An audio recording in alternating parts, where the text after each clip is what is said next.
Share natin. Tsaka double tap, 'no, para makapag-like po kayo sa video. Yan, so share ko lang sa aking newsfeed, yan. Okay. Share sa newsfeed. Yan, tapos share ko din sa, okay.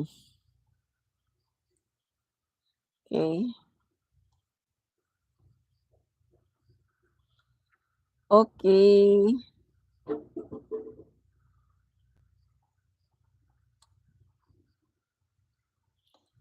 Okay.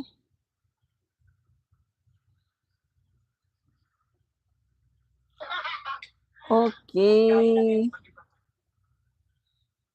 Yan. Tapos sa group naman, yan sa group. Okay. Yan. Okay, okay. Yan. Yan, okay. So nakapag-share na po tayo, 'no? Okay, thank you. So yun nga mga kaibigan 'no, ang topic po natin ngayon ay tungkol nga po dito sa, um, budget deliberation na ginawa po ng Congress ay sinimulan na po 'no, ni Speaker Martin Romualdez na itong budget deliberation sa Kongreso ay gawing, transparent 'no, mga kaibigan. Nakikita po ng media, meron pong mga participants sa iba-iba pong mga sektor ng, lipunan 'no. So nag-umpisa na nga po mga kaibigan. So ano po kaya ang, Senado, susunod kaya sila dito 'no? So bukod diyan mga kaibigan ay tatalakayin din natin yung, iba-ibang mga issue 'no sa ating bansa, yung mga alam mo na, tungkol sa mga, um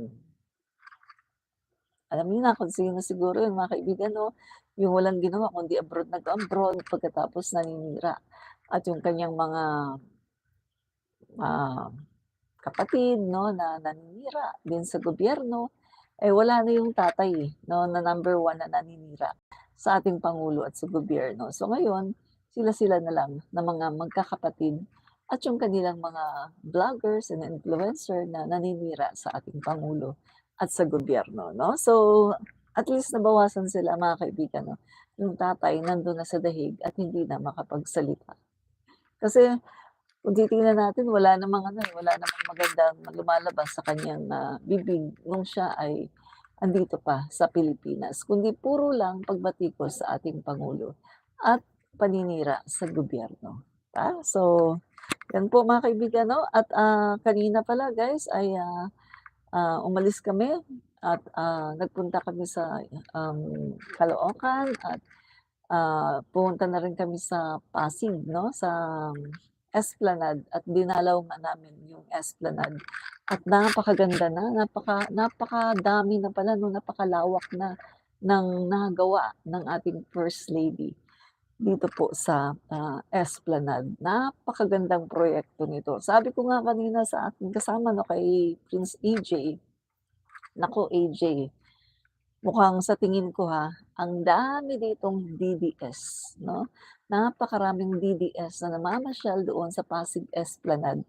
at pinapakinabangan yung napakagandang proyekto ng ating First Lady.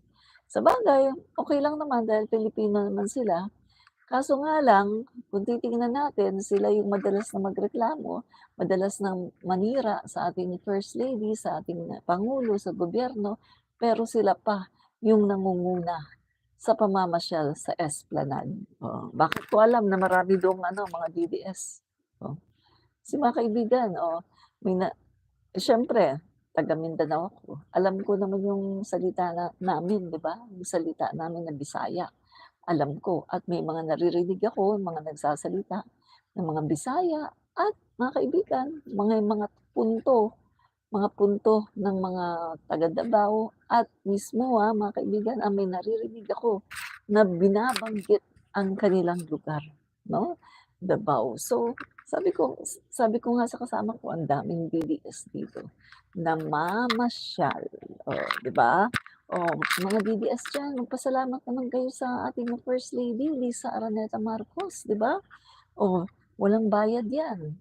Hindi 'yan sineswelduhan ng gobyerno. Oh, walang bayad ang ating First Lady, pero ang dami na niyang nagawa, ang dami na niyang ambag sa gobyernong ito.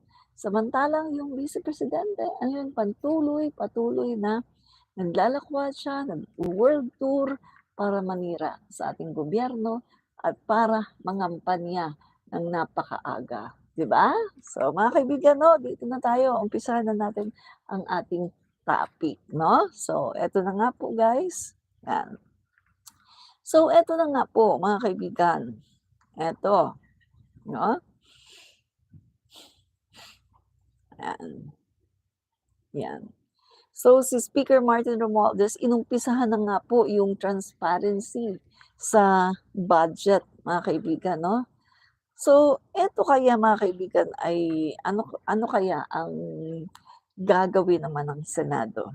Ang Senado kaya ay, um, let's say sandali, i-ano sandali, sandali guys, urong ko lang ito, yung aking ano, ayan, 'yan, dito ko ilalagay yung aking 'yan. Okay. So, mga kaibigan, ang Senado po kaya ay, susunod dito sa ginagawa ng ating Speaker Martin Romualdez na, transparency sa pagde-deliberate sa, budget natin 'no. Sabi ko nga kanina mga kaibigan 'no, nung pinapanood ko po yung, budget appropriations 'no sa Congress, napanood ko mga kaibigan yung iba-ibang mga secretary 'no ng ating pangulo. Nandun yung, kanina si Secretary of, Finance, si, um, Rob Recto, sa napanood ko kanina 'no, tapos andiyan sina, Balisacan at iba pa na mga secretary. So eto lang ang sumagi sa isipan ko mga kaibigan, paano kaya magba-budget briefing ang Office of the Vice President? Gayong ang Vice Presidente ay ayaw na ayaw na siya ay tinatanong patungkol sa budget. So, anong gagawin? Isang malaking ano na naman 'to, issue na naman ba, mga kaibigan, na alam naman natin na every year ang mga secretary, ang mga cabinet members ay humaharap 'no, ang mga secretary ng iba-ibang departamento ay humaharap sa Kongreso para i-defend ang kanilang budget.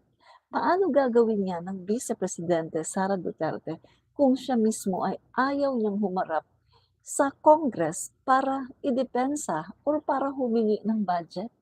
Kasi ang gusto lang gawin ni Sara Duterte ay bigyan mo lang siya ng budget. Hindi na niya ide-deliberate yan, hindi na niya yan, kumbaga hindi na niya yan ipagtatanggol kung bakit ganito ang budget na gusto niya. Hindi na niya yan kailangan pang i-explain, basta bigyan niyo lang siya ng budget. Ganyan siya kabratinela. Samantalang yung mga secretary natin ay humaharap sa Kongreso para humingi ng budget.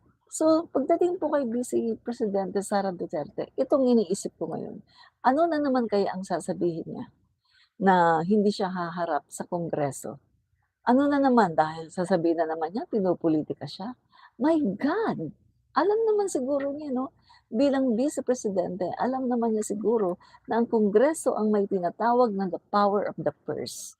At sila mga kaibigan ang may karapatan para mag-scrutinize ng mga budget para tingnan kung tama ba yung budget na hinihingi ng isang ahensya.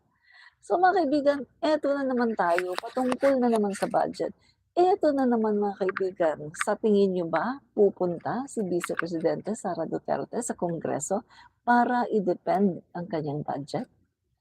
I doubt mga kaibigan, kasi yan ang ayaw na ayaw ni Sara Duterte dahil ayaw niya ng accountability at ayaw niya na tinatanong siya patungkol sa paggasta sa kanyang budget at sa kanyang confidential funds.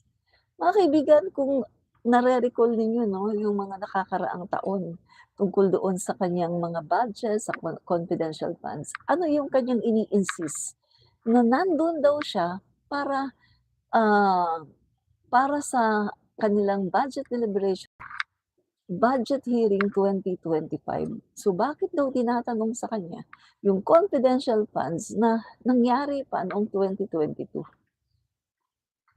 The reason why bakit tinatanong siya patungkol doon dahil never naman siyang sumagot.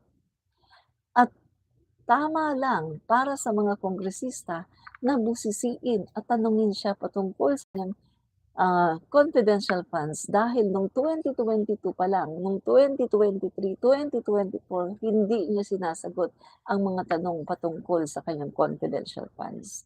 Kahit na nakita na in 11 days only or 7 days lang nga, na ginastos niya ang kanyang confidential funds nang wala man lang mga kaibigan na, maayos na breakdown at wala man lang mga ebidensya, yung legit na mga ebidensya na mga resibo, kundi mga gawa-gawa lamang. So eto na naman tayo, problema na naman ba ng Office of the Vice President ang pumunta diyaan para idepensa ang kanilang budget?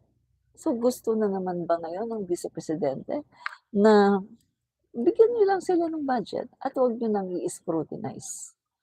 So anong klase 'yan, 'di ba? Eh, alam naman natin mga kaibigan, ano ngang sabi dito? Ang bawat departamento ay merong obligasyon na mag-report. Ang sabi, 3 beses sa isang taon.